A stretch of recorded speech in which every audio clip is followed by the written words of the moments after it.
35문 성화란 무엇입니까? 답.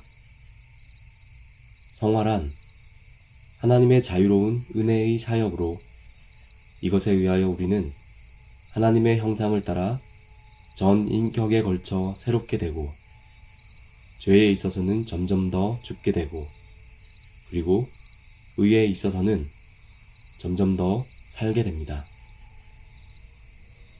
해설입니다. 앞서 우리는 소요리 문답 신문을 통해 하나님이 사람을 하나님의 형상으로 지으셨는데 하나님의 형상은 지정의라고 할 수 있는 지식과 의와 거룩임을 살펴보았습니다.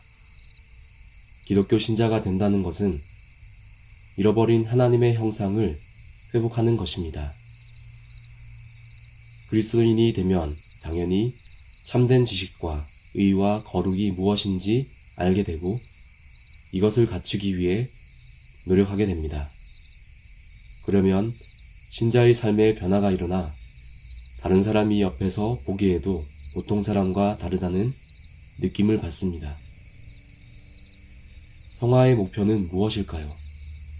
신자의 성화는 절대로 외적인 재산의 증가나 신분의 상승, 만사형통의 수단이 아닙니다. 성화의 목표는 내적인 인격의 변화, 지정의의 변화에 있습니다. 신자는 이러한 변화를 위해 노력해야 하고 이것이 인생의 가장 중요한 목표 중 하나여야 합니다.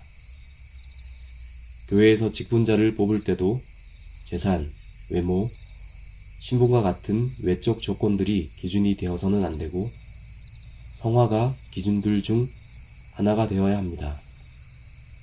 앞서 효과적 부르심을 살펴볼 때 중생은 사람의 의지나 인식과 상관없이 새로운 생명이 성령 하나님에 의해서 심겨 사람의 지배적 성향이 거룩하게 만들어지는 것이라고 했습니다.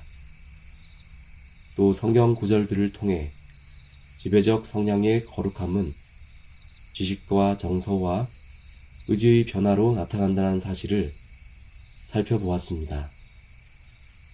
성화 역시 중생시 심긴 생명이 싹이 나고 자라 잎과 꽃과 열매를 내는 것이므로 지정의의 전 인격에 걸친 변화로 나타납니다. 몸은 영혼이 거하는 기관을 뜻합니다. 물론 지정의가 변하면 이로 인한 좋은 습관과 밝은 정서가 체화되기 때문에 물리적인 몸에도 건강한 변화가 따릅니다. 하지만 성경이 말하는 몸은 물리적인 몸과 인격까지 포괄하는 통전적 개념입니다. 소극적 의미의 성화는 죄에 대해서 점점 더 죽는 것이고 적극적 의미의 성화는 의에 있어서 점점 더 사는 것입니다.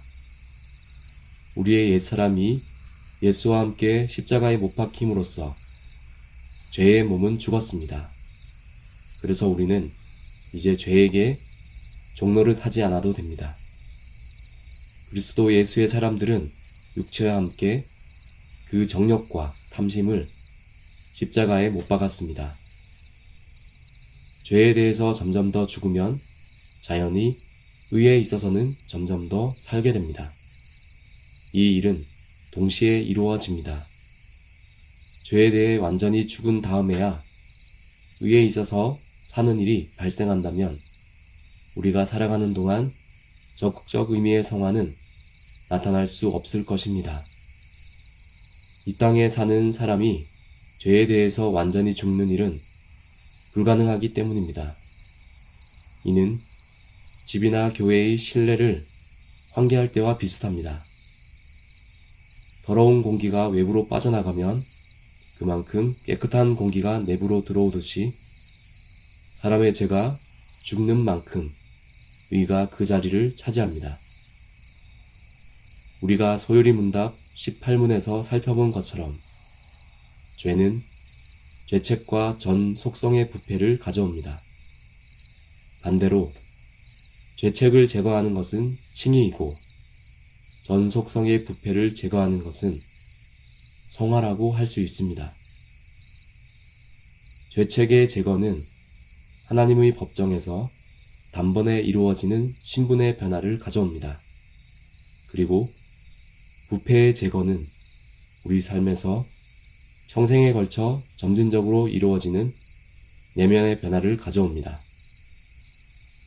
칭의는 죄인의 외부에서 일어나므로 내적인 변화는 없지만 성화는 죄인의 내부에서 일어나므로 지정이 전체에 걸쳐 내적인 변화가 일어납니다.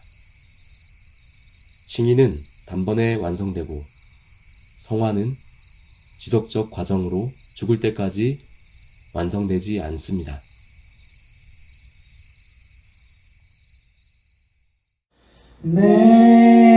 내가 주를 바라오니 성실과 정직으로 나를 보호하소서.